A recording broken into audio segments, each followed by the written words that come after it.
So, welcome everybody. So the first people that came up can sit and the rest have to stand. It takes about 2 hours. Good luck. Yeah. So, welcome at the Dutch Pinball Museum. Started 9 years ago, and one of my biggest wishes was that Gary Stern could come over once. And look what he brought. He got the complete layer, top layer of the complete Stern factory. Welcome everybody. Gary Stern, Seth Davis, co-owners. How do you say that? Yeah, owner, co-owner, founder. He's the CEO. He's the CEO. Not an owner yet. He will be. Well, we can tell everything about it. Enjoy it. If you want to drink, go downstairs, go upstairs. Don't play pinball in these 2 hours because we want to do the full Monty. People, welcome. Give him a warm applause. Gary Stern. Thank you very much for having me. Thank you all. We're gonna chat for a little while before LJ gets to go to work. Thank you. Seth is our CEO. He's replaced me. He's smarter than I am, asks better questions than I do, better educated than I am. Well, I'm a lawyer. He's an MBA. And understands what we're doing, where the game business is going. He has an undergraduate degree in information technology, that's computers, which I can't do anything with, which everybody will tell you. Jesse at our place, he spends half his day trying to fix stuff for me. And in accounting, and then worked for GE in the days when GE was a great company. It's still a good company, but it was the Cadillac of companies. Wharton Business School, a decade plus at Disney in games and streaming. He is a gamer. He knows games. He knows not just pinball, but he knows all kinds of games. And that's important to where pinball is going, which we'll talk about that. Also here, our CRO, John Biscaglia. Pat Powers, our head of tech service, been with us for as long as I can remember. Doug Score,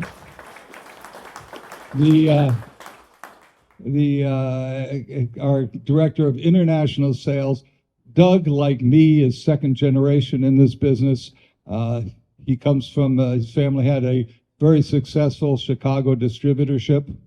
And then he was president of Wurlitzer Jukebox in America, all different kind of stuff that relates to what we're doing. And Lloyd, you all know, because he's from here. And Lloyd's joined us recently.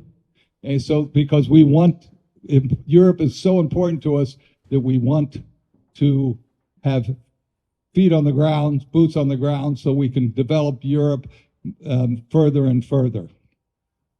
All of these people, all 6 of us, are together going to tell you, no, back up. How the heck? We need to tell you what we're doing, what Stern is. The Stern Pinball vision statement. Guys, please, to create compelling,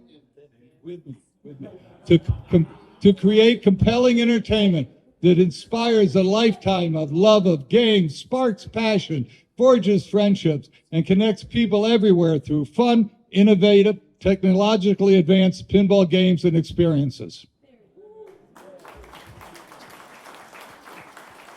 We will end with that. Please pay attention to it, try and memorize it, because we're all going to read it together. I always do it that way. These guys will tell you. You notice it doesn't say manufacturing pinball in there. We are pinball manufacturers, but more important than that, we're game designers. We design games. We design fun. They're not heart-lung machines. They're fun. And that's what we have to do, is create fun. There's no point in manufacturing a game if nobody's going to have fun playing it. Now, we have a great new factory. We've got about 23,000 square meters of manufacturing space. It's the first time I've ever been in a game factory of any sort, video, pinball, whatever it is, that really looks like a modern factory, and it is. It's fully air conditioned, high tech, high ceilings, and it's just fantastic. Those of you who come to Pinball Expo, we have a tour, of course, and we look forward to seeing you all there. And if you haven't signed up for it, please do. If you have trouble, if they filled, somebody said they filled. I hope not, because we'll make sure that there's enough space for everybody to tour. We're going to do a little bit of history, just a little bit. That's my father, Sam Stern. That's my father, Sam Stern. That's me. This picture goes back, oh, don't tear the place up, Gary. Goes back a while. Sam started as a game operator how much time do I got with you all? 2 hours. Oh, good. Sam started, I can do that. Just, somebody get the hook to pull me off when we're done here. Sam started as a game operator in the 30s. He had a couple of friends of his, they were policemen. A couple of friends of his said, you should, he's maybe in his 20s, barely. They said, you should get a couple games and put them, out in this find a location. He puts them in a drugstore on the counter. And they were like the games you see down here, countertop, push shoot games with the pins in them and all that, pinball, pins in them. So he puts 2 games there, comes back the next day. His 2 games are behind the counter. Somebody else's 2 games are there. He said to these 2 copper friends of his, what do you get me into? What, I bought these games. They got pushed aside. Somebody else's games are there. And they said, not there, Sam, over there. Not there. Those guys were over there. Okay? So he put his games in the next drugstore. 10 at night, he gets a phone call. One of the games is broken. That's it. I am done with this business. No more. I'm done. He goes running down there. It was broken. There were so many coins in it, the chute wouldn't push in anymore. And so that's how he stayed in the game business. And the family were game operators. He used to take my mom out on a date and stop at a spot and collect the jukebox. That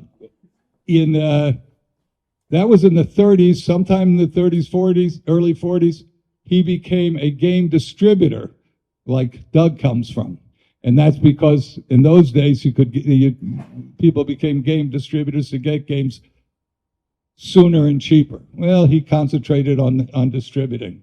In 1947, he was selling pinball machines made by Harry Williams. Sam was a 37-year-old punk kid. I can say that because I'm 79. I wouldn't say that to his face, but he's been gone for a long time.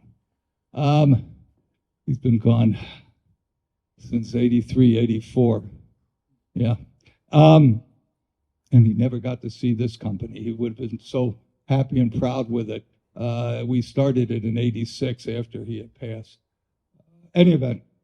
So he comes in to see Harry Williams, the great, we'll come back to, back up a minute.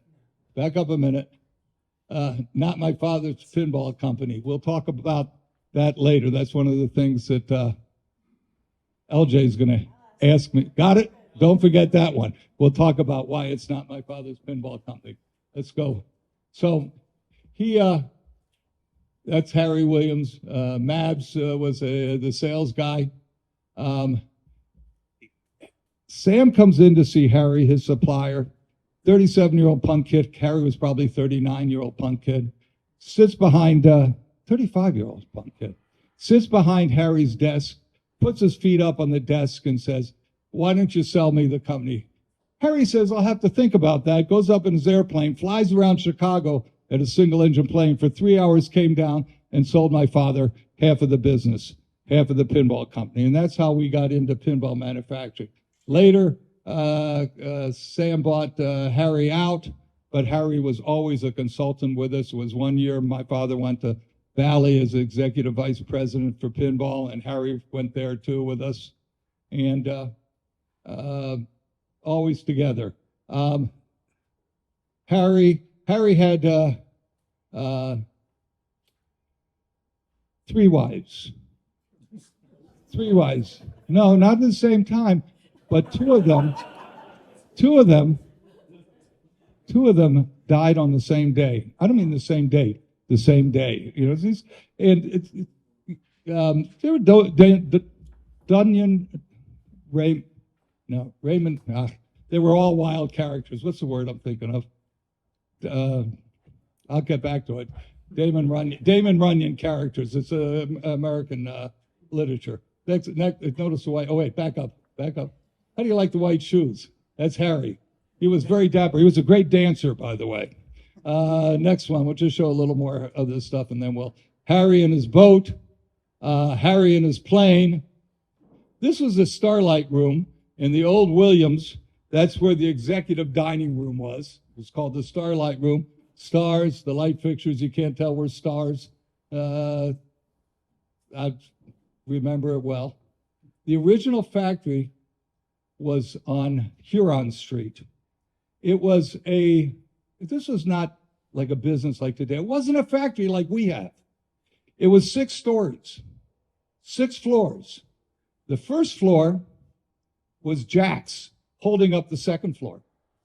The third floor was Jack's holding up the 4th floor. And the 5th floor was Jack's holding up the 6th floor. These weren't businesses that were structured like today.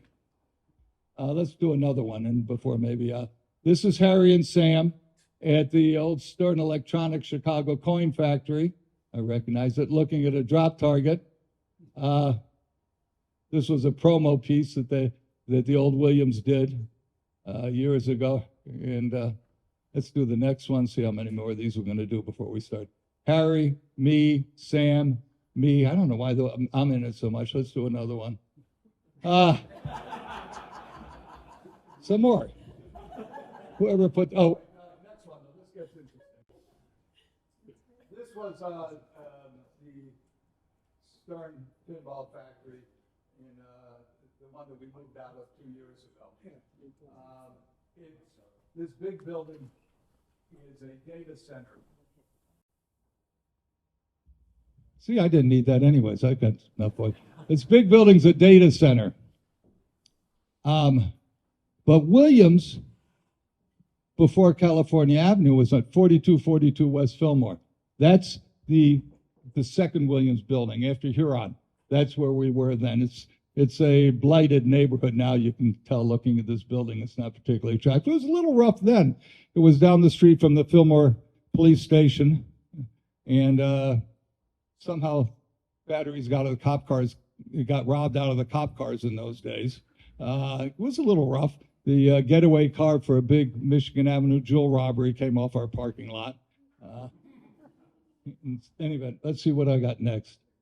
Okay, this is more. This is what a factory looked like in those days. 4242 West Fillmore. You see all the workers lined up. Looks similar and different today. You come by and see us and you'll see. Next one. This was when we were on Janus Avenue, where we almost started out. We started out in a temporary space before that, but we were in Melrose Park for years. Let's see what I got next. More of the factory. This is when we moved to Elk Grove, that building that we moved out of, which, by the way, the landlord, the big real estate company, sold it to that data center next to us. They became our landlord. Then they wanted us to leave. And now our building was torn down, and a new building is being built there as a data center. They put fiber optic cables down all through the highway. What do we got next? Okay, I like this one. I'll tell you why.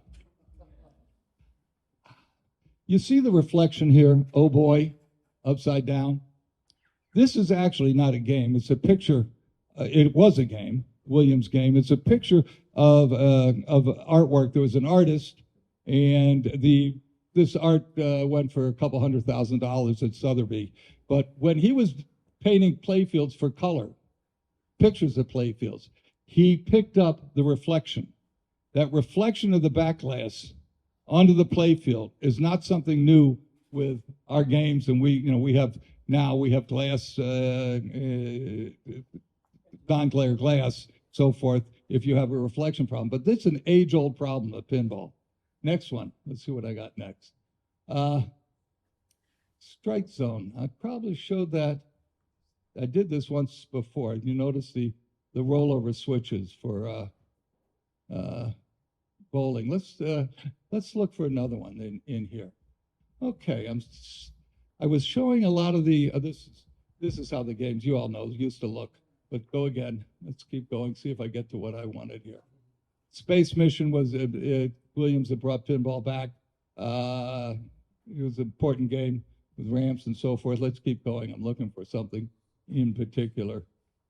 All the space. This was the first of the old Stern pinball machines. Pinball by Stern. This was a calendar that Chicago Coin did. And I looked at it and I said, that'd make nice back glass. And so that was our back glass. Go ahead and we'll do a couple. Okay. Memory lane. This is what I wanted to get to, which, again, the same. This one was bowling, the same rollover switches there. And Joe Robbins of Bally called me and said, yeah, that should be memory lane. You shouldn't be building that game. It should be memory lane. They came out with strikes and spares. Do I have a picture of that next? I don't think so. Yes, they came out with strikes and spares at the same time, same basic claim. And I said, you're criticizing my game. Your game is the same thing. But that's something we really don't have in pinball anymore because we're in the home so much. We don't really have TNA with, as I'm saying that, I say that while I'm standing next to Elvira. But other than that, we really don't have TNA in pinball. In fact, George Petro, he was very upset with me, of Play Mechanics. And of course, there's no TNA in his game, but he said, what happened to TNA in pinball? I said, you guys, we just don't have it anymore. Let's see if we'll look at a few more before we do a little discussion. You see, same play field. This is just some of the stuff from old, wait, back up for a minute. These games, these games were all the Steve Kirk games. Steve Kirk, whose name wasn't Kirk, he just decided his name should be Kirk because of Captain Kirk. But these are his games, which you all probably are familiar with. He was a great designer, just a little difficult to deal with. They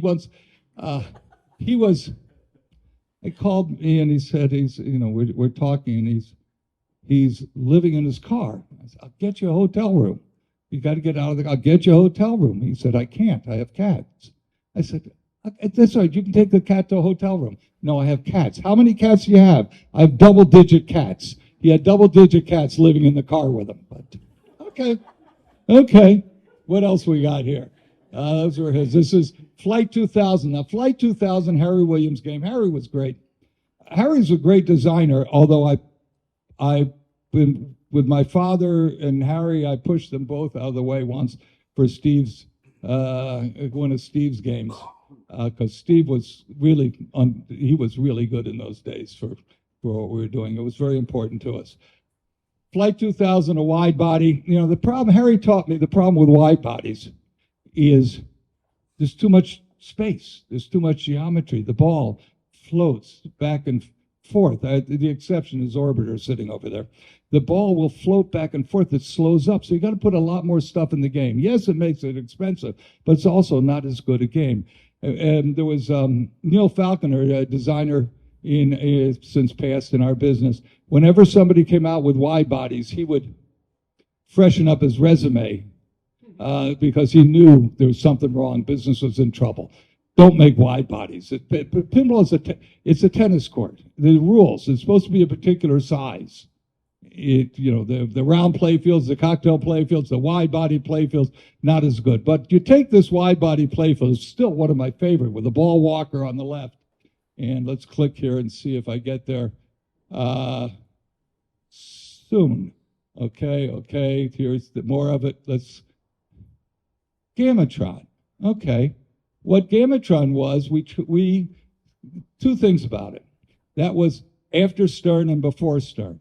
So we made a conversion kit for pinball. The good thing is we took that play field, and instead of the ball walker, we used ejects, and one top bumper. This game played so much better than Flight 2000 because it was a narrow body. It just had such better action. It was great.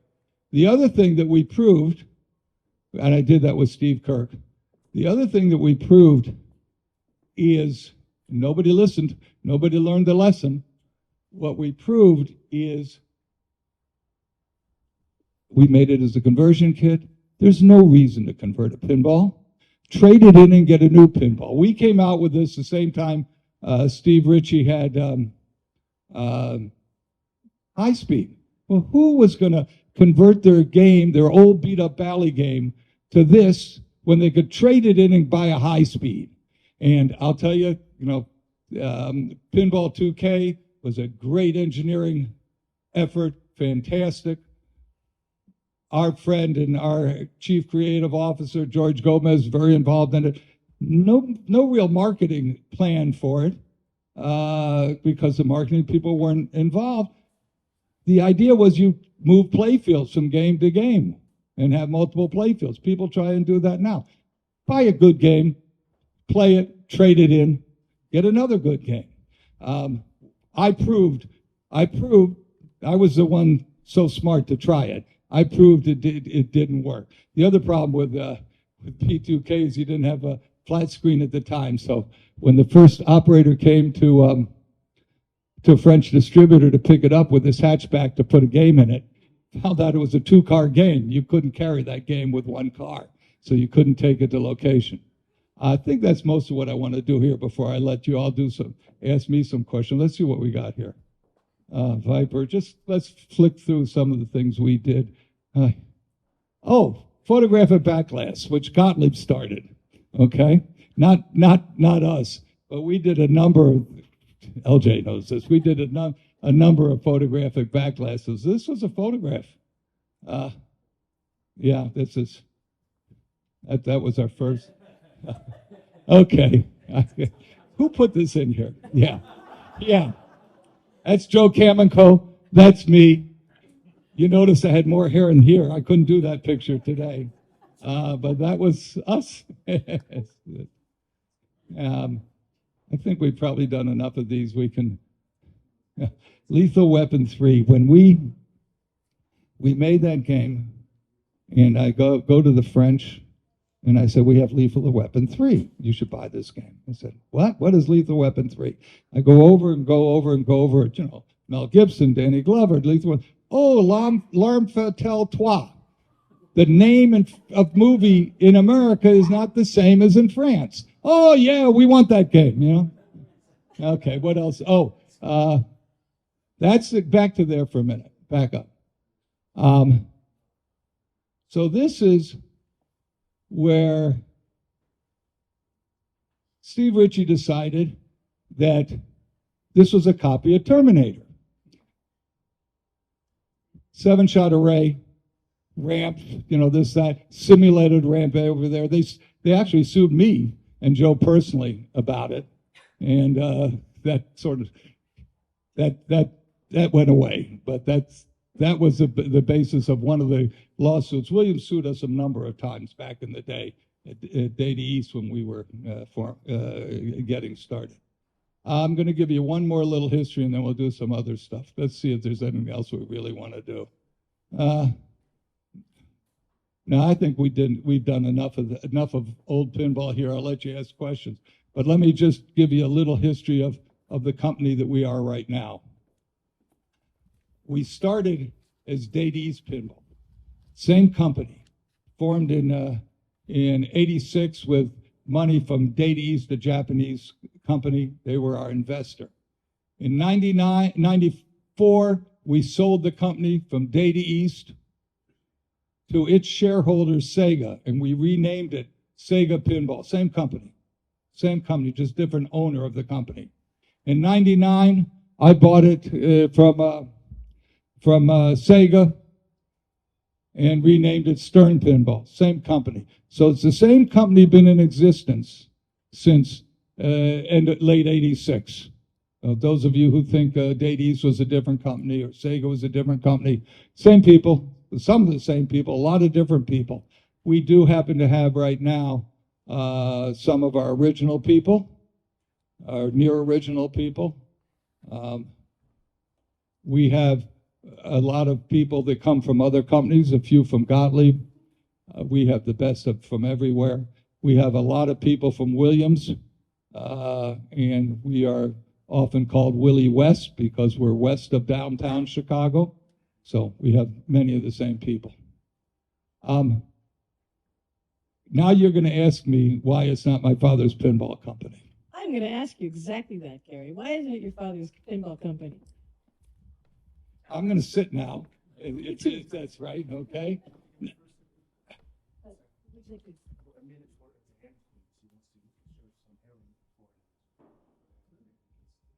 Oh, God.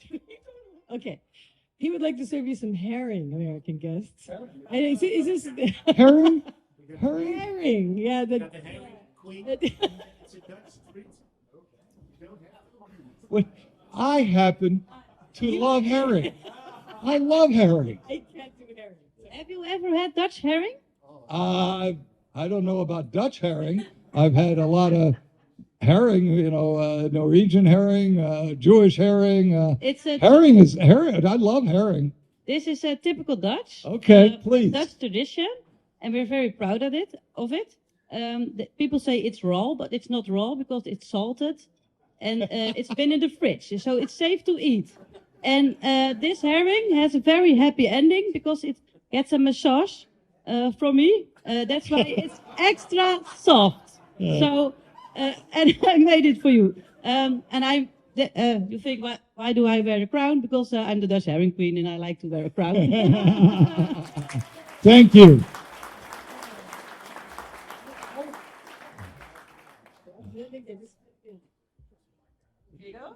Okay. If you don't like it, just spit it out.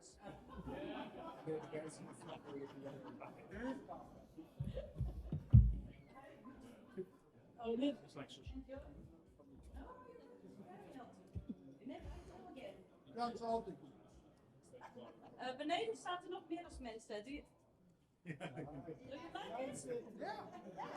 it? Yeah.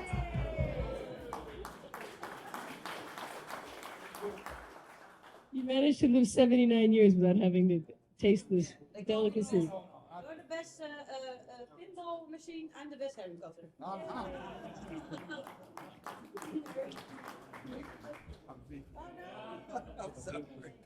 I will finish it later. John, it's vegan. You can eat it. It's vegan. It's vegan. Success with your speech. I got my cutting herring further. Okay. Thank you. That was great. Gary, I just insulted an entire country. Yeah, that's not the first country that you've insulted. Okay, I'm going to just do a quick introduction of how the questions will run here, real quick. By the way, I'll introduce myself. My name is LJ Green. I live here in the Netherlands for the last 13 years. I started my work career in Chicago in pinball. And you're the one guy I didn't work for.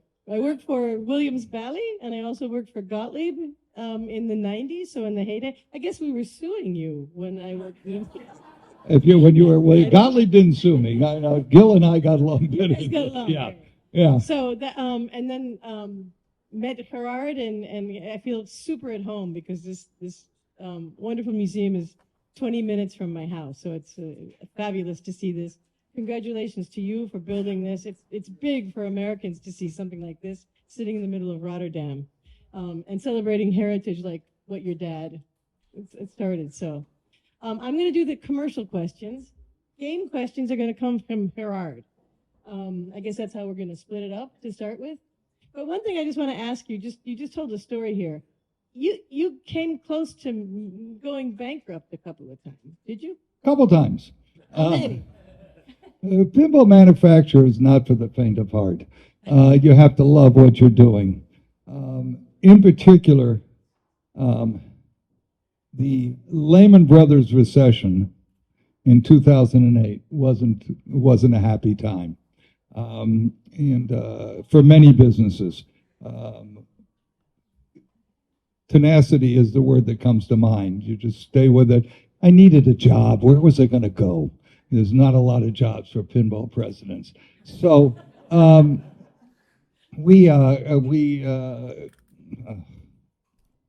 my partner, Dave Peterson,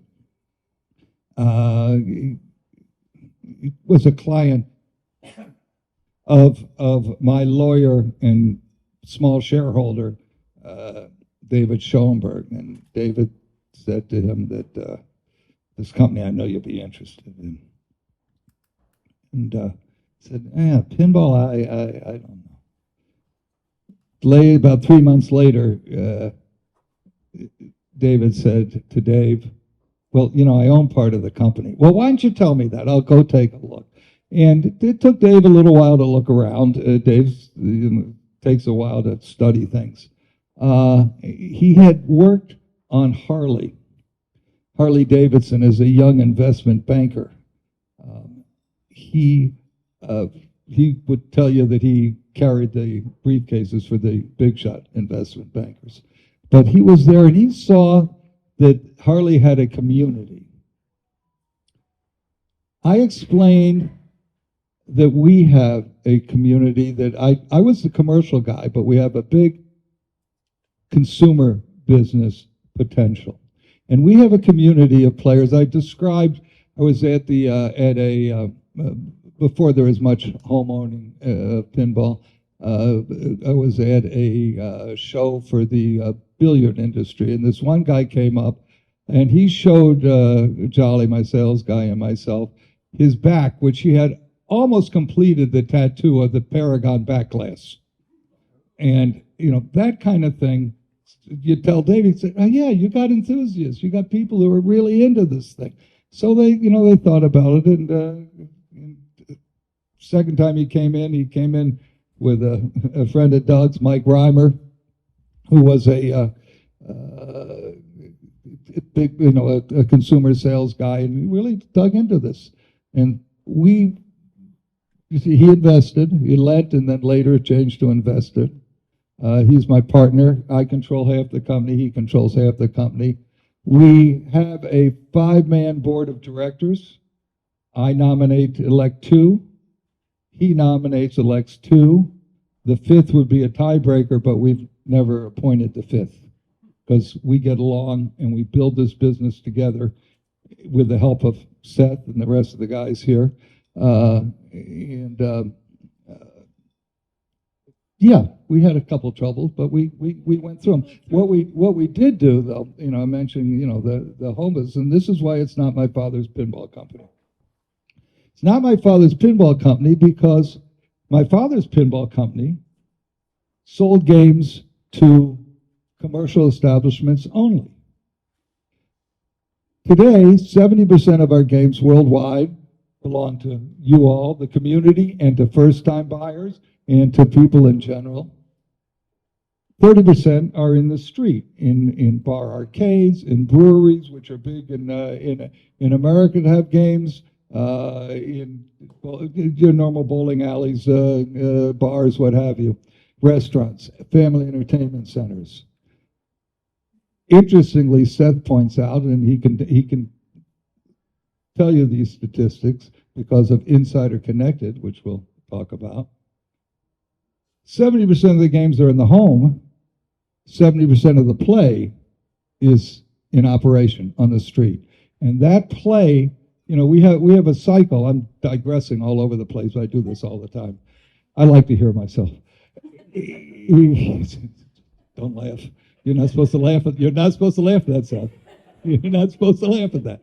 70%, we have a cycle that, the 20-somethings or the teens are playing games in the bars. In our country, you're supposed to be 21, but they all have these phony IDs. I don't know how. They play games in the bars. My daughter had a very bad phony ID, and so my then wife took it outside in the driveway of the house and drove the car back and forth over it so that it would work for her. And my two daughters I'm digressing, my two daughters must love each other because my older daughter was 21, dyed her hair my younger daughter's color, got a new driver's license, and that was the younger one's phony IDs. And this is also that they can go into different bars and play pinball machine, because that's what nobody drinks for any other reason but to play pinball. So these people playing pinball who are in the teens and 20s are, when they're 45, 50, they're going to want to flex for home, or COVID's going to come. They're going to want things to do at home. And somehow they discover they'll normally say, they still make pinball? Well, they'll discover that we make pinball. We make 85, 90% of the pinball machines in the world. And they'll buy one for the home. And maybe they'll buy another one. 40, 50% of the people, first-time buyers, will buy a second game. That's what our dealers tell us. And maybe they get,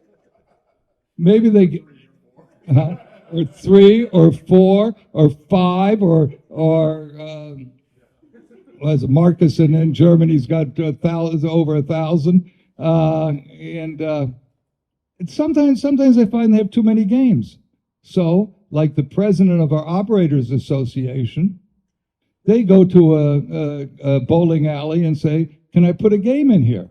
And they become a game operator. And those game operators put games out so 20-year-olds can play the games, be interested in them when they're 45, 50. This is just a cycle that goes on. You're part of a cycle.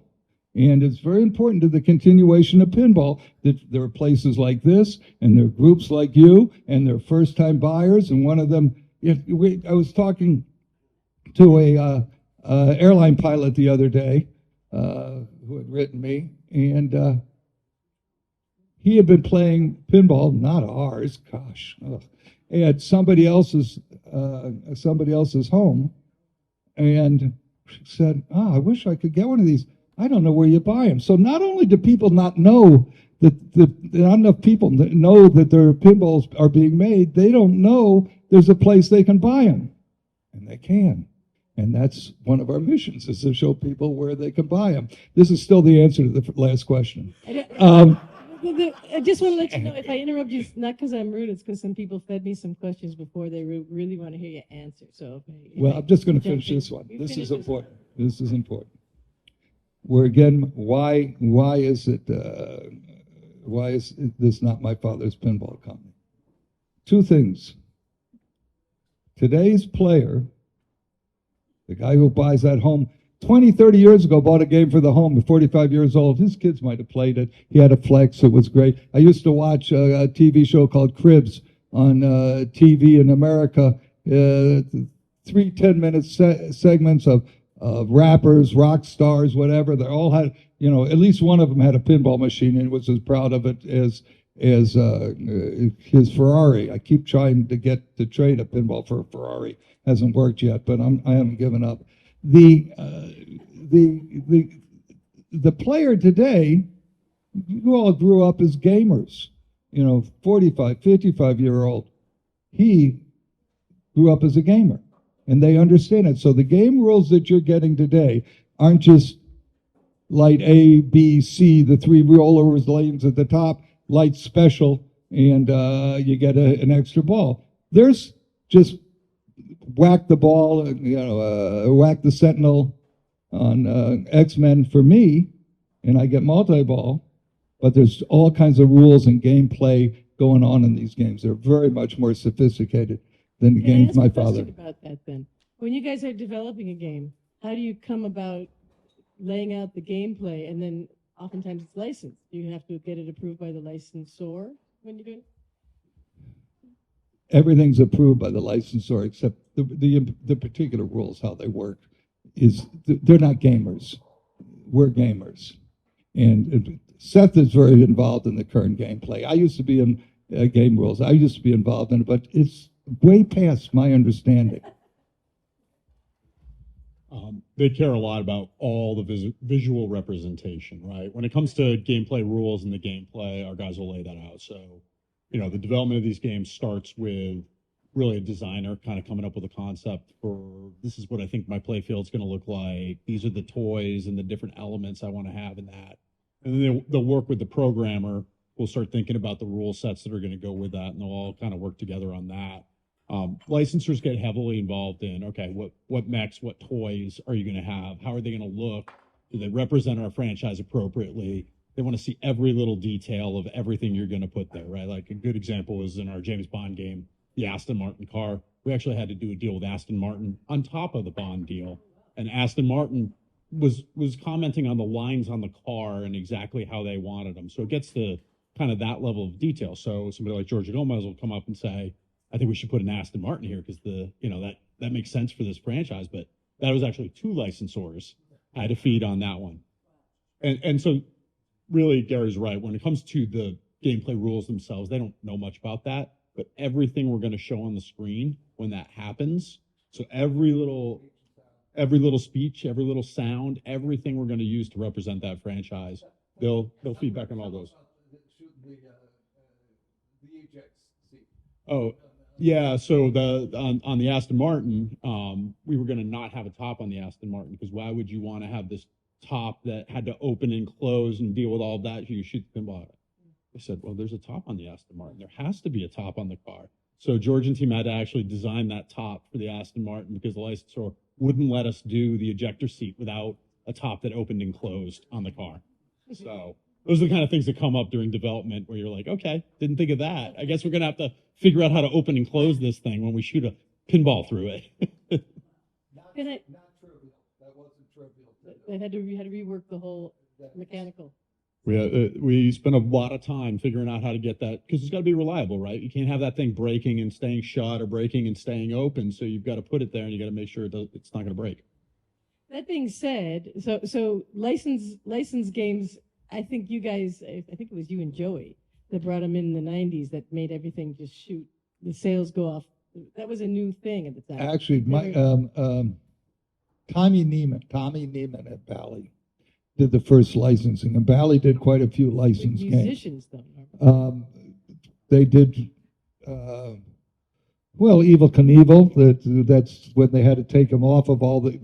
They made a home game for Sears just about the time Evil Knievel beat the out of somebody with a baseball bat. And Sears said, change that, change all those. But they did a lot of. That's how we ended up with Nugent. Was Tommy gave it to us. Yeah. I'm sure you guys in the corner. There's the Nugent game. Yeah, the Nugent game over on the corner in America, and now he's a controversial Republican Michigan. Yeah, well, here's that game. Oh, this is going to get better. Okay. So, Epic Records, We Magazine, which was like Playboy, and we're gonna have the same artwork. That artwork on the album cover and on the magazine cover. And they went to Bally and said, we'd like to get a couple of these made. Well, you can't make a couple games. But Tommy Neiman said, go to Stern, maybe he'll make you a couple games. I said, okay, I'll make you a couple games. Actually, I'll make you hundreds or thousands of games. You give me the license, and we'll make this game. And we took a game we were already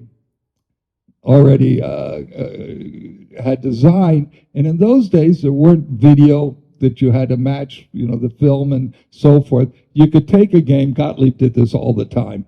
They would name the game after they designed it. Okay, we've got 7 drop targets. We need a 7-letter name. Well, here you could take the game, whatever game we were designing, and make it Nugent, and we did. And he was great. He came by the factory, took pictures, everything in the factory. I was taking a back glass from a different game to New York to show Epic Records what a back glass was like, and the flight attendant sort of dropped the glass because she saw somebody that she knew flew all the time. So the other flight attendant helped me and took care of me. And that other flight attendant is Denise, my second wife. I accuse her of picking me up on the plane, and she accuses me of picking her up.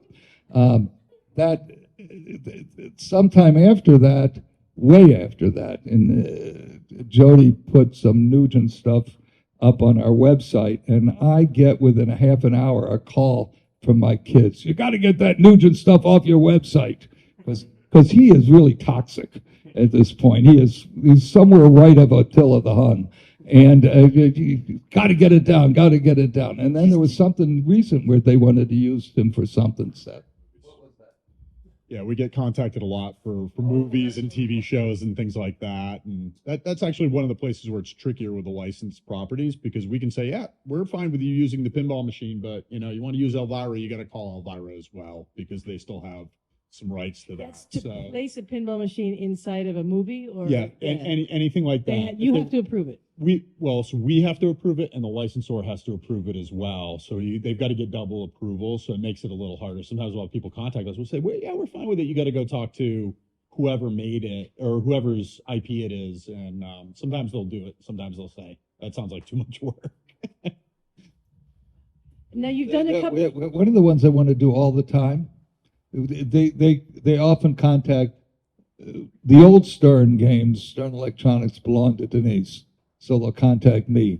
They always want to do Meteor, and nobody realizes that Meteor is a licensed title. It was a Sean Connery movie, and nobody knows who owns the rights to it anymore either. So go find out who owns it. I don't know. Nobody can find out. There was a time in the 90s, I think you did a couple of one-offs. Did you do an Aaron spelling game for a birthday present, perhaps? Yeah, we made a little mistake.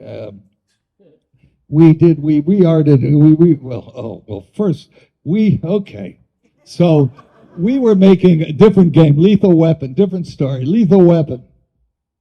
And the Michael Jordan Foundation wanted a one-off game. So we made a one-off game, and we just for them, and we shouldn't have, but we put it in the Rock and Roll McDonald's just to see what the attraction would be. With Michael Jordan, the great American basketball player. And the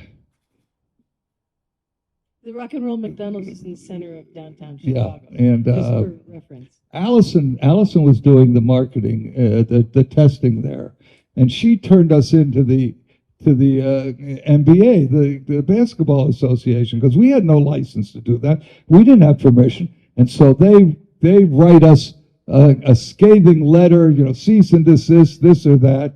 And so I had our lawyer write back to them. This game was made specifically at Michael Jordan's request for the Michael Jordan Foundation. I'm sure that you, like we, support this very excellent charity. Never heard from them again. But what was the other one you mentioned? The spelling. Yeah, Mrs. Spelling wanted to make Aaron Spelling was a television producer. A lot of the shows that were very popular were his shows. So she wanted a game. We erred in two respects, and this was 25 years ago.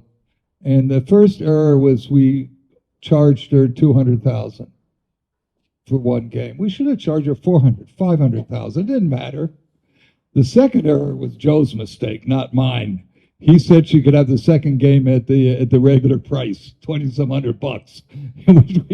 So we made a couple mistakes. We left a lot of money on the table, but yeah, we did make. Were you invited to the party? No, but we're invited to all these Playboy parties. Yeah, and okay. Midsummer Night's Dream is always a pajama party. So I, of course, went with the same costume almost every male had on, which is black silk pajamas. Idiots walking around there. And I'm sitting there, this great food, I'm eating and all that. And the other folks, Joe Kamenko, my associate, and others, they're walking around following the cameraman. Because wherever the cameraman is going, the ladies are going like this, I'm eating. I wasn't smart enough. What was your favorite license besides all the ones with the good? Does everybody know what TNA means when he was saying it before? It's Right? tits and ass. Thank you. Tits and ass. TNA, it's a phrase. What is my favorite license?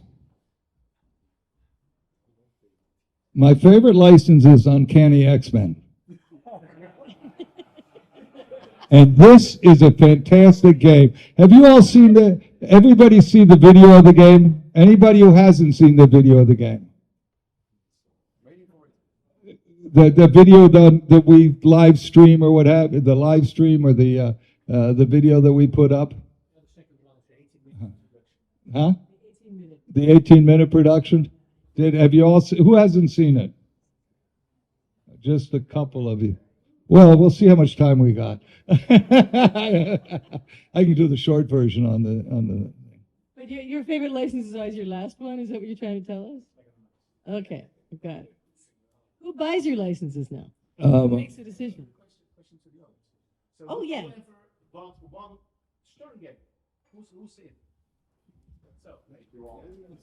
Thank you. So we won more than 2.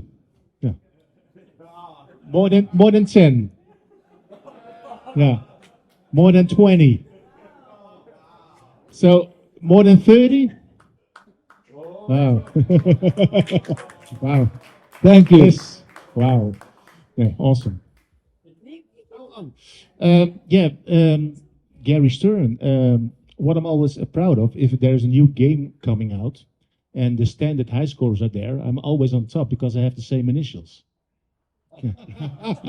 Gerard. So that's good. That's when good. the guys are going playing, I'm off there, but I can take over your job. That's it's easy. Okay, I'll keep going with the questions. One of the questions I did get from Misha in the room was when you're going to do the cabinet design of pinball machines still looks like a coffin. It has ever since they came out. Is there a limitation, for example? I think the question revolved around Pinball 2000, which I know was a Williams game, but it was a Gomez game, and you guys have them on your staff. They tried to change up the look and feel of the game. It wasn't a huge success. Why is the game, why do pinball machines still maintain the same cabinet shape? 2 issues to it. One is the playfield size, and the other is the look of the cabinet. We have, over the years, you've got wedge heads here. We've had the metal curved back box. Our back box operates significantly different the way that it locks down today. The cabinet size is somewhat dictated by the underlying cabinet, by the size of the playfield. Pinball's a sport. It's a ball and bat game. So again, wide body games play too slow. Every time somebody tries to make wide bodies, it's an indication there's either trouble in the business or they don't understand the business. It's a tennis court. You don't make round tennis courts or round play fields. Having said that, the construction is similar. It's tongue and groove plywood cabinet. It's got to be strong. Some look can change without changing the feel, because part of the play of that game is the feel of the cabinet, the feel of the legs. The construction and some of the look may change sometime. And we've been experimenting with that a little bit. We have the home edition games that are slightly different, which some of you may have seen. We're selling those in Costco in the US to get to first-time buyers that are maybe not familiar with our Pro Edition games and don't know where to get them. Because we keep getting that comment, people don't necessarily always know where to buy the product. So we have the ability to experiment with new things. And as Gary said, we're going to continue to look at, these games were designed for commercial environments. We always want them to be commercial grade, but a lot of these are going into your homes, and they're not always the easiest things to deal with. And they don't necessarily have all the bells and whistles you like them to have. So we continue to look at all the elements of the game and say, what is part of pinball and what is an artifact of the commercial origin of these games that, you know, maybe needs a user experience improvement. One of my favorites is that with the home edition game, I said you can't sell this home edition to people that don't even know pinball and tell them that the first thing they have to do is take the glass off the machine to get the balls in the game. So there's actually on that machine, there's a little hole in the back where you can drop the balls in before you put the head up, so that you don't have to actually tell these brand new to pinball folks, I need you to slide a piece of glass off this machine. Now that's something that once I challenged the team on how can we do this and make it a little easier, there's a way to do it. And there's not really any reason why we can't do that on our commercial grade machines as well. So some of the things we learned from that experience will probably make their way back over. We've also made it a lot easier to connect your machine online, which is, as you guys probably know, super annoying with the little buttons inside to try to type in a Wi-Fi password. So there's a lot of stuff like that where just because we've always used two little buttons inside doesn't mean that that's what we need to do forever. We need to look at what we can change. Connect your machine online. Thank you. Thank you. Insider Connected. Let me give you a little story here. My partner and I went to an investment bankers meeting that they wanted us to go to. It was speed dating for lenders or investors. Every product they were interested in had connectivity. I start my car with my telephone. My new washer dryer is sending me text messages to my telephone. I really don't want to communicate with my new washer dryer, but it wants to communicate with me. Everything you do today is connected. Anything that is not connected does not really have a future. Okay, collecting older games, great. Here, great. But as far as using them and the play of them, if it's not connected, it's a box on four legs is the way that I say it. Why any operator, or for that matter, most homeowners, buy anything that's not connected, I don't understand. And that sounds arrogant on my part, but I really believe and invested millions of dollars in this. It adds to the gameplay, the things you can do in the cloud. It's based on Xbox Live, and I talked earlier that you all are gamers, whereas the 50-year-old 30 years ago wasn't a gamer, is buying a Flex. People understand this. They know this. They expect to get badges, and there's more you can do. The top, the toppers, the connectivity, all this adds another element to gameplay. And without that, it's a box on four legs. Yep. So we're continuing to upgrade and update Insider Connected based on what we hear from people and the feedback, and it's been amazing. We saw the greatest play we've ever seen on the machines worldwide in this past August. It just keeps going up and up and up. That's why we're running more and more quests and badges and other things for people to play, because it gets everybody out to play and gets everybody playing with all these games and all these experiences. The month of Marvel we had quests on Venom, we had quests on Deadpool, and then we culminated with the X-Men announce. That was the highest play we've ever seen, is kind of on those. So with Insider Connected, we're going to continue to make updates and changes. You'll see a UI update come in pretty soon to hopefully make the thing a little easier for you all to use. And we're just going to continue to do that. So make sure you tell us the kind of things you want to see and what you want. I will say we have a backlog list from the community of millions and millions of things, and Doug and Lloyd are always bringing up things that Europe wants for the games as well. So I have a follow-up to that. To his point, one of the things that is exceptionally popular right now, you have here, is the leaderboard. Well, that was way down on our list of things to develop. We took it to Pinball Expo. We took it to IAPA. Enthusiasts wanted it. IAPA in the U.S. and a month later in November.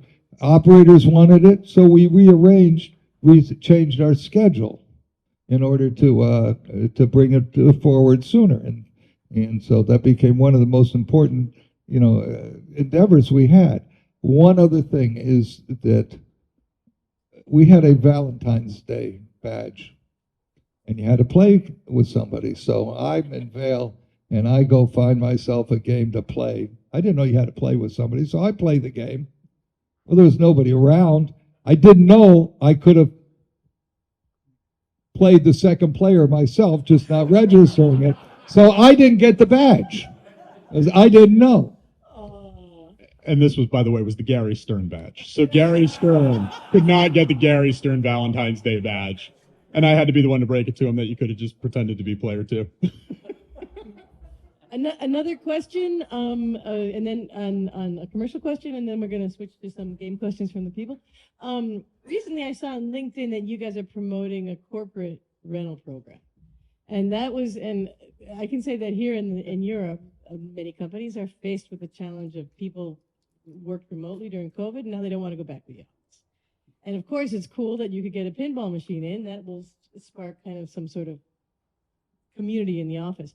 Is there a way to use your insider connected across a simple an inter-company tournament? Mm-hmm. So if you had the same game in several different locations of a company, they could run it?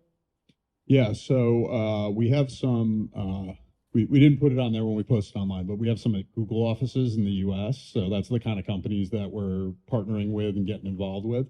So like you said, people want to get folks back to the office. They also want to be able to play games with each other. They want to have a fun time when they're out in the office. And I can't think of a better thing to do that with than pinball, because it's nice and physical. Yeah, physical and out there as well. With Insider Connected, you can do leaderboards and all of that. And we're hoping to be able to, yeah, right now we don't have explicit group functionality, but that's something we're going to look at doing in the future. But as the corporates take off, I mean, it makes sense that they would want to play office versus office. So actually we have some in a couple of different Google offices, and they're competing against each other on the leaderboard. Okay, can I get some questions from people here? Or do you want to welcome? Do you want to ask a question? No, first, what I always say is, Stern, don't talk about future games, and don't talk about production numbers. So if you have a question about that, no. But working from the left to the right. Thank you all very much for being here with us. It's much appreciated. I have a question about innovation, maybe for Seth. Because you need to innovate in this business, also in terms of gameplay, in terms of mechanics that you integrate. But then, of course, yeah, you both all know the top and bottoms are great and they work. And you should build on this expertise, you should build on this knowledge. But yeah, people want to see innovation, people want to see what Jack Danger is doing these days. So how do you organize your company to be open for crazy ideas from innovative designers while building on, like good practices? Yeah, so we have a number of individual design teams led by designers, and they have a lot of freedom in the early days. I mean, you guys will probably have questions. We haven't talked a lot about sort of selecting IP, and we're happy to talk about that if you guys want to know about it. But we do select the IP pretty early on because, like Gary talked about, we're no longer in the days of you design a game and then you go find an IP to put on it. We're designing from the ground up to match the property or the franchise that we're working on. And so from that time, it's really given to the designer and said, think of all the crazy thoughts you can think of. Think of all of these things. And, we want them to think outside the box and try new things. That's always part of the process. There's tons of stuff that, just like with a movie or anything else, hits the cutting room floor along the way because they come up with all sorts of ideas. But there's also some controls on them for, you have a timeline you have to hit, so you can only think grand thoughts for so long before the train needs to leave the station and move forward. And then the other thing is they know the crazier the ideas, the more they're going to have to sell and convince and prototype what they're doing to show it off. So even on the X-Men title in particular, Jack has joked a little bit, and it was true that, Gary's not going to like that. Gary's not going to like that. Gary's not going to let you do that. By the way, he proved it, and Gary let him do it. And so the designer's got to be able to demonstrate and have the conviction of their idea for what they want to do. But that's how you get innovation, and that's how you get new things. And sort of based on the reception of that, you'll see more innovation in those different directions there. But if we gave you a different bottom every time on every game, after a while you'd be like, these are crazy, this one doesn't make sense. So it's a very happy balance to find that balance between trying something new, but also making sure people recognize it as pinball and still love it. So that's really how we do it with the teams. They get to kind of think the thoughts, and then we try to figure out how we get it done from there. It's different bottoms. X-Men, I'm going to call a very modified Italian bottom. I mean, it's a modified Italian bottom. Yeah. No. What you do is you go on a 2-day Harley ride with me. That's what Jack did with John. I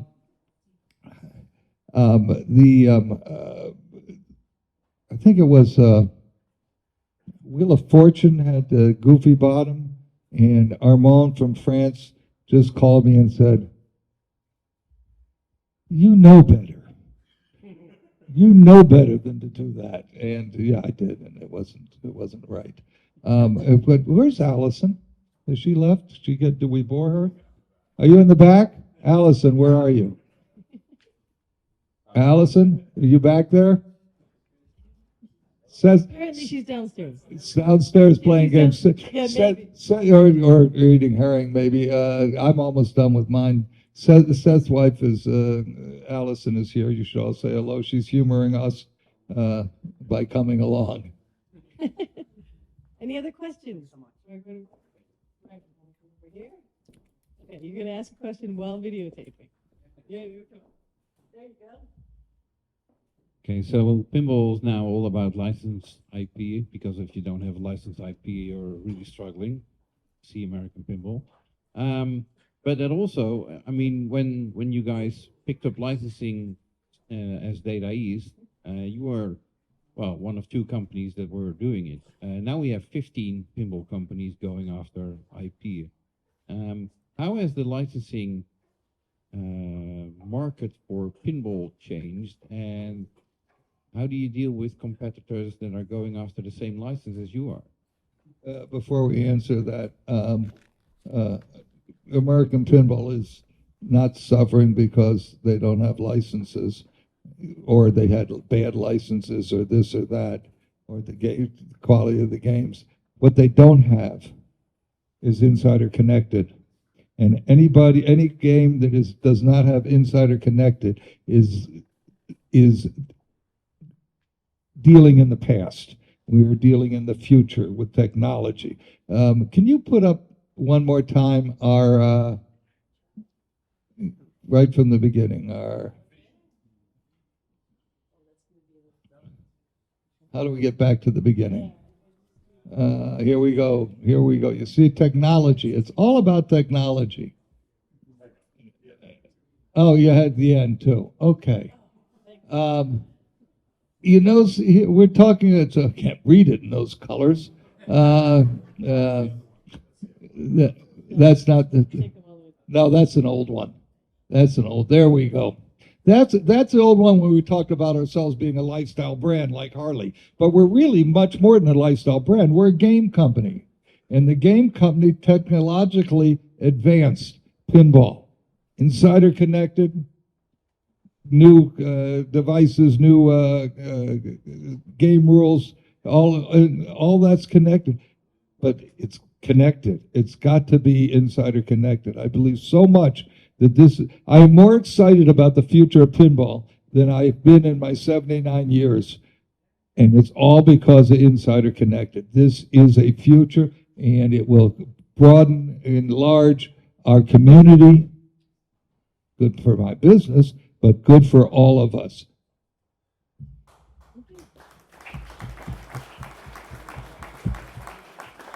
License company.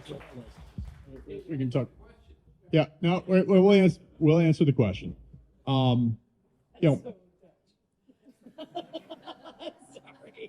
More pinball companies do a couple of things. One, it demonstrates that pinball is really getting bigger and bigger and bigger all the time. So it's great to have more pinball companies around from that.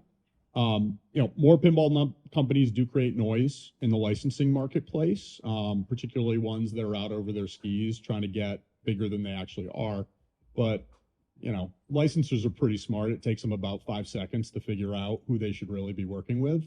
And so, we have lots of options there. And I'm glad that some of these other companies in IP are able to get games made for themselves that might not be, big enough for us to make. There's some IP that, you could do some number of pinball machines with, but it won't be kind of at the size and scope of the stuff we're doing. So that's good for both the IP holder and for those companies as well.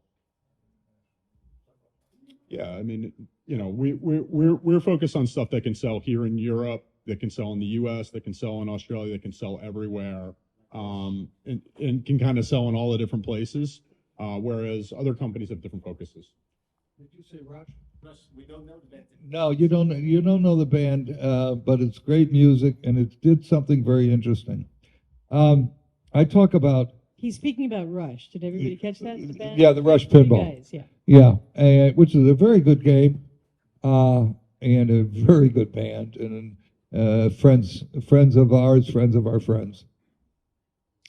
It did something that we don't get to happen often. We talk about 3 legs of our stool operators, which means really players in the bar arcades and what have you. We talk about casual buyers, first-time rec room buyers, people who just want a game. We talk about enthusiasts, community like you all. There's a 4th leg to the stool that we strive to get, and that is to interest new people in pinball who are interested in the underlying IP, the theme, the title. We got a lot of Rush buyers, Rush people, enthusiasts, people wild for the Rush band. We got a lot of new people into pinball with that title, and we would hope that we can do that with many of our titles. Some have worked, some haven't. Next question here. Yeah, as 70% of the machines go to home, why does it take so long to bring scoreboarding to home environment? Yeah, we know that is something that people want. That is something that we are working on. Leaderboards in commercial locations get a ton of usage, whereas leaderboards in home locations would get a lot less usage for a lot more people and a lot more volume. So it's a little bit tied to our infrastructure and a little bit tied to sort of the costs associated with scaling all of that up for that. So we have heard it and we are working on it. Yeah, I know, because I talk to George now and then, and he said that for a long time, but it sounds a bit strange that you have an interconnected machine, and you have to manually type your scores in a third party too, when you have the machine from Stern, the software from Stern, and the Insider Connect from Stern. So, yeah, sounds a bit strange. You can... The game already has its own individual, No, I mean, if you have a lot of Stern, you're right. But there's infrastructure. It's not as simple as doing it. You're getting there. Listen to him. It's on the development pipeline. Here we go. Question over here. When developing Insider Connected, I know George worked quite a few years on it, probably behind the scenes. But how much data does it use? Do you have your own data center for the traffic it generates? Yeah, I'm sorry. The question's around the use of the data. Yeah, the data it generates. Do you have your own data center to facilitate all the gigabytes that come through? So, I mean, we use, like a lot of companies, we use cloud providers. We use an AWS to house all the data for Insider Connected. And then we've been developing and trying to understand what that data can tell us about players, gameplay, feedback, and all of that. And, those are things you can't build them before you have the data. You have to wait till you start to have the data. And then, honestly, you spend you spend some time figuring out what should I be looking for in this pile of data. So I would say we have a pile of information now, and one of the big things that we're working on now, and we've been adding to the team in terms of like data science, to just say, how do I get that information in a place where I can use it, and how do I parse through it to find what is interesting and useful there? So we have some early reporting, but over time, I think it's going to give the design teams even more information about, how people are playing, what their experience is, how they're using it, and allow us to make better games. Maybe it sounds like a long time. It's a very short time. This is 3 years old, starting with Godzilla. They've come a long way, gotten a lot done. There's a long way to go, a lot of suggestions from you all. We have hundreds of thousands of players signed up for Insider Connected. Okay, Xbox Live has more than we do, but we're growing at a significant rate. And that's what will get him the data that he can figure out what to do with, having more people connected. And so it's very important, connect all your games. We also have about 100,000 machines that can be connected out in the field right now. We'll have more. We add significant to it each year, all of our LCD games. And again, we're going to lead this because we're the only ones who can do this, not just investing millions of dollars, which we have.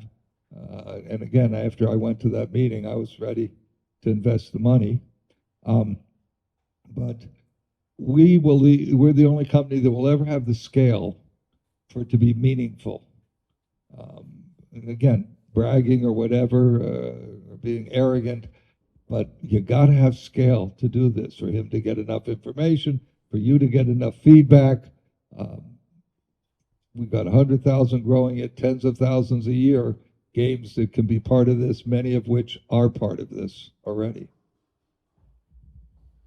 And we're always very happy to hear that we're not moving fast enough, because we never are on things like home leaderboards and all of that. This is an exercise of figuring out, we got operators screaming for more functionality. We got home users screaming for more functionality. We've got desires around making the games better. And I think this is one of the reasons why Gary says he's so excited about what's to come, because now it's a matter of saying, we got to use this and we got to move faster, because there's so much more that can be done with this than what we've already been able to do. Okay, next question over here. Thank you. My name is Peter Noorlander.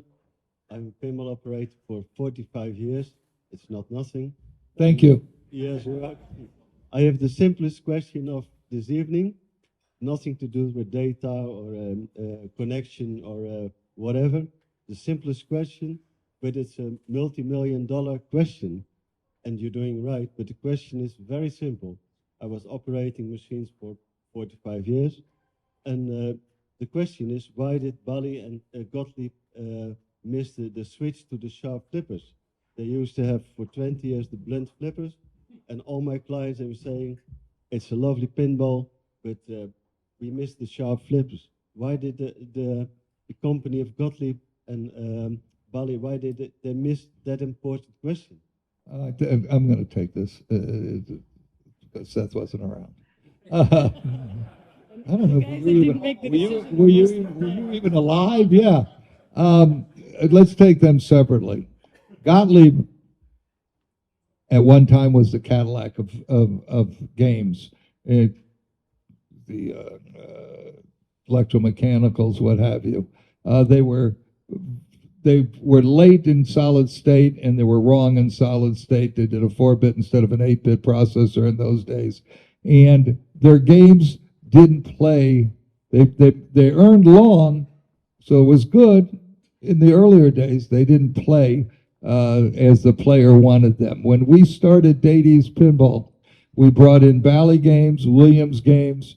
We didn't even bother to bring in any Gottlieb games. They weren't of the right gameplay.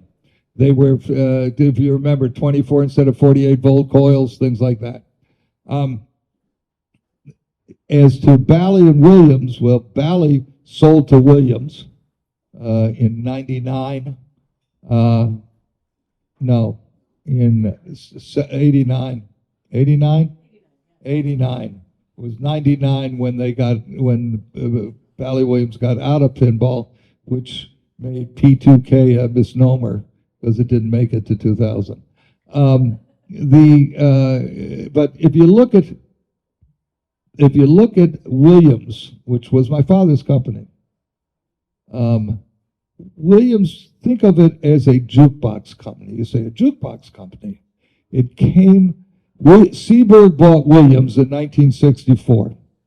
And the Nicastros who ran Williams were very good business people in their own way. You know, they teach you in business school to be in love with business, not be in love with your business. I'm in love with my business, so I violate the rule. Williams, you know, Seaberg bought Williams. Williams, when pinballs were more important, Seaberg Williams became a pinball company instead of a jukebox company. They later became Midway, a video game company, then a home video game company, then a slot machine company, which now belongs to Scientific Games. They changed the company to where the business was going. It didn't make sense for them to stay in pinball. They tried, and when I bought the company from Sega, I told them Williams is going to get out. This was '99. I said they're getting out of the pinball business because public companies filed documents with the Security Exchange Commission, and it shows profits per category. And you could see that in a depressed market, they had to make 25,000 games a year to break even. They weren't going to do it. They were going to lose money in it. But in slot machines, you carry a public company with slot machines. I ran the Seaberg had a slot machine program in the 70s, and the reason we had it is Lou Nicastro wanted the stock multiple that Bally had as a slot machine company, so he decided to go in slot machines. Well, the second time going slot machine worked. So they got out. They went into the business and made sense. They moved it from a jukebox to a pinball to a home coin op to a home video game company to a slot machine company. That's why both those companies aren't in it. I had nowhere else to go. I needed a job. There weren't a lot of jobs for presidents of pinball companies, and we were tenacious, and we stuck with it. I told Sega when I was buying it from them, they're going to get out of this. But to Sega, they were a $4 billion a year company. What did we mean? Not enough. So I hope that answered your question. I'd like to wrap a little bit here, oh yeah, sorry, but I do want to on to your point here. One question: how technical is it? Yay! Question for Seth. Hi. I've been to pinball since forever. I really like pinball. I'm trying to get my girlfriend more into pinball, but most of the Stern machines are pretty masculine 007 types, maybe except for Deadpool. She really likes this machine. Are there any plans on something more Barbie-like to attract also the female players? She couldn't be here today, but yeah, I'll take that one and I'll answer the question. We get it a lot and everybody likes to know, and it's kind of a fun question about sort of where do IP choices come from and how do we choose IP. So one of the things is sort of from you all, right? Conversations online, feedback we receive from you. We run surveys and research as well to find out what you are all interested in. Lists from influencer outlets and things like that. We follow all of that and we see what people are asking for and we follow that information. Another piece comes from licensors, right? Not everything we want to make is available. Some of the stuff we don't make, arcade machines. A lot of folks still consider us arcade machines, even though we have a big home presence as well. Some IP just don't want to do it. Some really popular actors just don't want to be in consumer products, right? And this is a consumer-oriented product. So whatever's available on that side. And then expertise from the team internally, right? Are the designers excited to make a game about it? Do they have ideas of things they'd like to make? What do we think from a business standpoint? John and team get to feed in on a sales standpoint, what they think they can sell and what opportunities are there. So we kind of all get together and go through that. So another piece of that consideration is trying to balance a portfolio, right? Balance a portfolio with enough stuff that hits right at the core of our market and take some shots on some things that will help us hopefully expand the market. And so we're looking at, how does gender diversity and other diversity play in? We'd like to expand the market of pinball. We'd like it to be for everyone.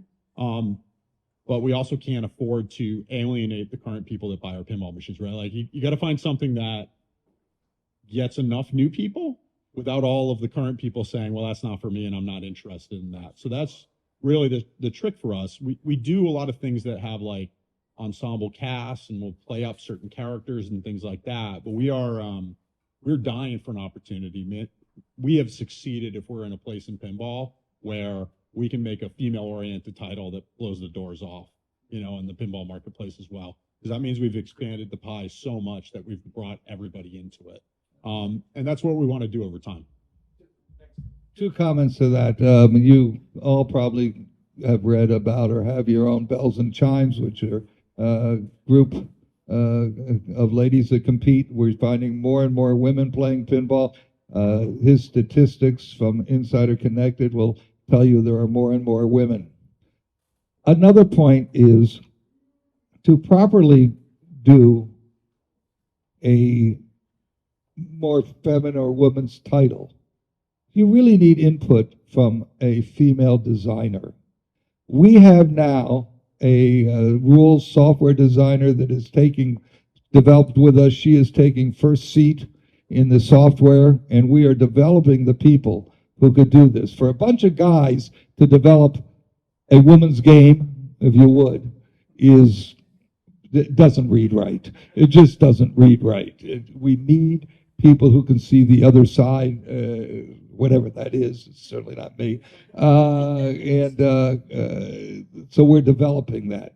Patience is a virtue. We're going to get there. We really have this as a goal. And likewise, other ethnic groups. We need to expand our player community. The United States is a very mixed. There's one bar arcade in particular I go to, the Emporium over in the Logan Square area, and you go in there and it's very cool. It is truly an ethnically mixed environment, and it's great to see all different groups playing pinball instead of back in the day white male. What can I say? We don't want that. So to wrap this up, just if it's okay, yeah. To wrap it up a little, I'd just like to say, on behalf of most of the people that are here, you were born. I got one more thing he's got to talk about. Oh, you got to tell me something. Yeah, don't stop. Keep going then. This is not Insider Connected. Not Insider Connected. Seth, tell them about the warranty. Oh, yeah, the warranty. Yes. So I had mentioned that we're trying to revisit things like in what ways does the history of being a commercial business help us, and in what ways does it get in our way right now? One of the ways that gets in our way is things like a warranty, right? We haven't had an official warranty for a long time. The reality is you call Pat, he'll take care of you. But for new buyers say, well, what's the warranty? Where's my warranty? And I can't say, well, you just got to know about Pat and you got to call Pat. That's not a good enough answer. So we've now added an official, warranty to our products that goes out to everybody so that new buyers can feel confident. Because one of the things we knew, but we've learned more and more as we've done research is that a first-time buyer needs, frankly, some of you all in this room to help them. They need a buddy who's got their back, because the worst thing you could do is buy a pinball machine and not have it work sometime after you buy it, and then it sits there not working. So people need to know they're being taken care of either by a friend or by the company. And so we've added a warranty. You guys should all feel comfortable that you're going to get taken care of, and you guys all know how to find Pat. And if you don't, we'll tell you how to find him, and we'll take care of you. And so we're going to have a warranty on all of our products going forward. And it's just something we probably should have done a while ago. We've been taking care of people, but we're going to officially do it and help promote it. So is it on the website? Is that what it is? It is. Gary's got it on the website. It's on the website, so it's there with all the legalese. Gary's a lawyer, so as he likes to say, reformed lawyer. But all the legalese is there on the website, so you guys can look it up yourselves as well. But it's every game. If you buy since we launched X-Men, so it's basically all the games going back. Any game bought within the last year or bought in the future will all be covered. Okay. Any other points you want to sneak in? before we close.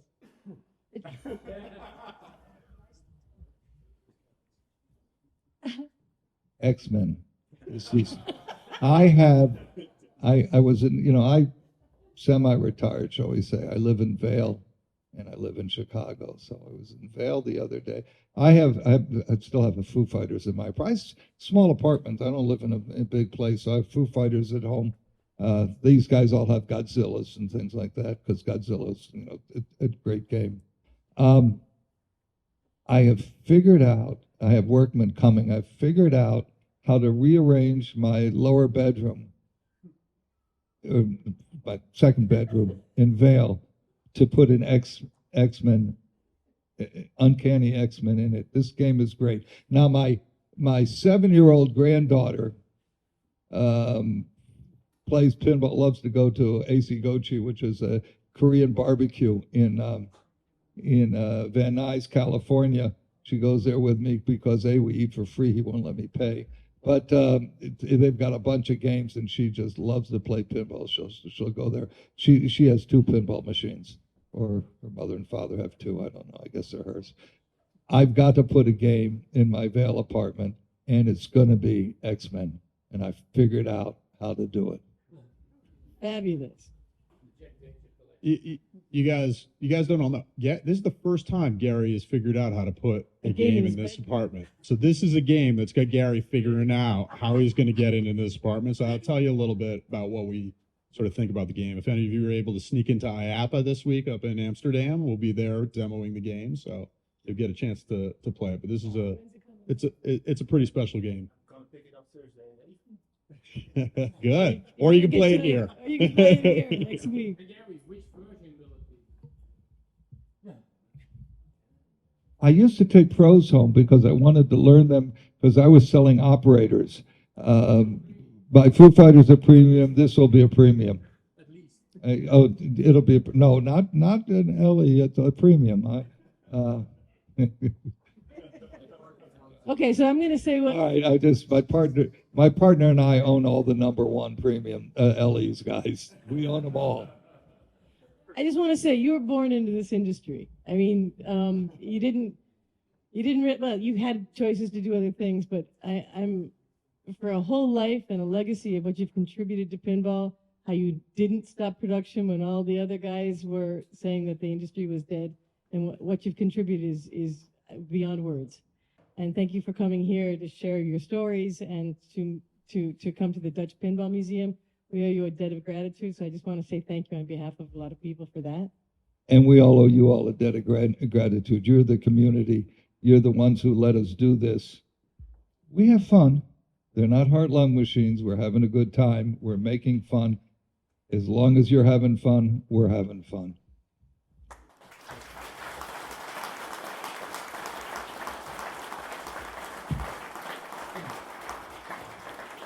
So I already give Gary a gift, wooden clocks.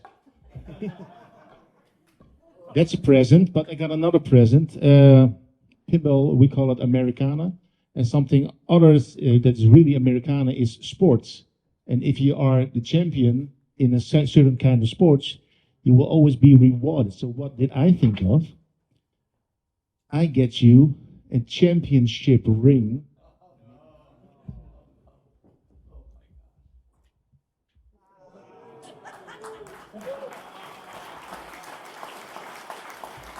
For being the #1 pinball manufacturer in the world.